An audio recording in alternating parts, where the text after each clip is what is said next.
life could be in danger because of the rhetoric? Her life is in danger? Who's that? Marjorie Taylor Greene, she says. Marjorie Taylor Greene. I don't think her life is in danger.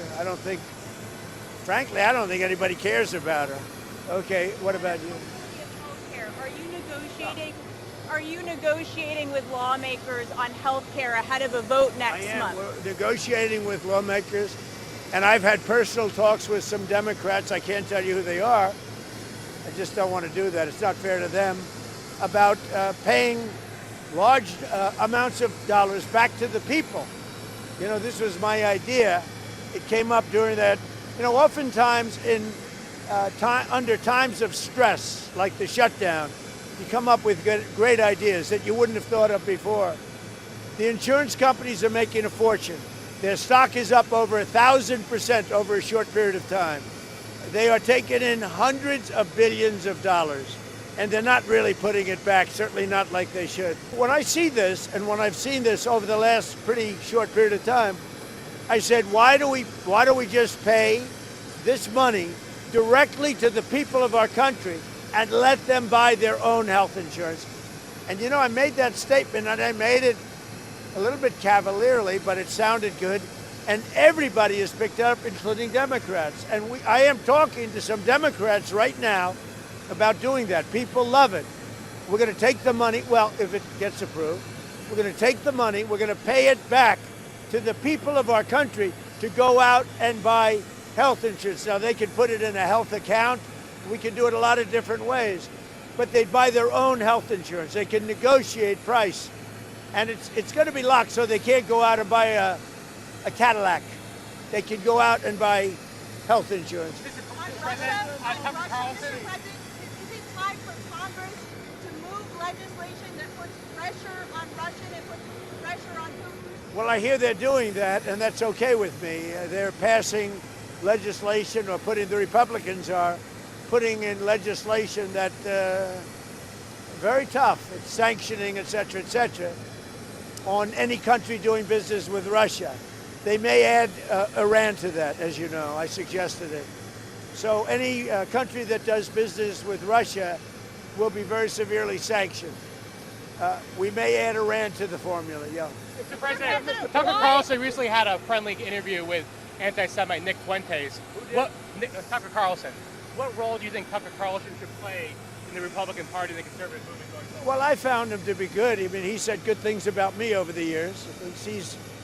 I think he's good. We've had some good interviews. I did an interview with him where we had 300 million hits. You know that. Look, I can't tell him. Will you let me finish my statement? You are the worst. You're with Bloomberg, right? You are the worst. I don't know why they even have you. We've had some great interviews with Tucker Carlson, but you can't tell him who to interview. I mean, if he wants to interview Nick Fuentes, I don't know much about him, but if he wants to do it, get the word out. Let him, you know, people have to decide. Ultimately, people have to decide. The mayor of New York, I will say, would like to meet with us, and we'll work something out. But he would like to come to Washington and meet, and we'll work something out. We want to see everything work out well for New York. You yourself had dinner with Nick Fuentes at Mar-a-Lago a few years ago. What role should he play in the conservative movement? Well, I didn't know he was coming, and he was with, as you know, somebody, Kanye. And Kanye asked if he could have dinner, and he brought Nick. I didn't know Nick at the time. And he did. He came, and along with a few other people. He brought a few people with him. Meeting people, talking to people, like for somebody like Tucker, that's what they do. You know, people are controversial. Some are, some aren't. I'm not controversial, so I like it that way. Okay. On Venezuela, are you discussing options with Congress? Are you going to Congress to discuss potential options you're considering? We like to keep Congress involved. I mean, we're stopping drug dealers and drugs from coming into our country. And I actually told Marco and some of the people, our Secretary of State is doing a great job, by the way. I said, go to Congress and let them know we're not letting drugs come through Mexico. We're not letting them come through Venezuela. And let Congress know about it. We don't have to get their approval, but I think letting them know is good. The only thing I don't want them to do is leak information that's very important and confidential and may put our military at risk, or whoever is doing, CIA, military, etc. But I did say, I said, go and see Congress, see the representatives that we're supposed to be seeing, and be open about it.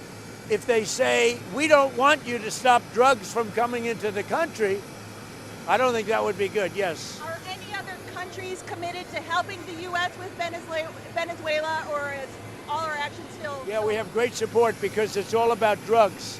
Well, in Venezuela's case, it's about drugs, and it's also about thousands, hundreds of thousands of people that they've released into our country. And some are gang members from Tren de Aragua, some are many are drug dealers, some are murderers. So in the case of Venezuela, it's the prison population.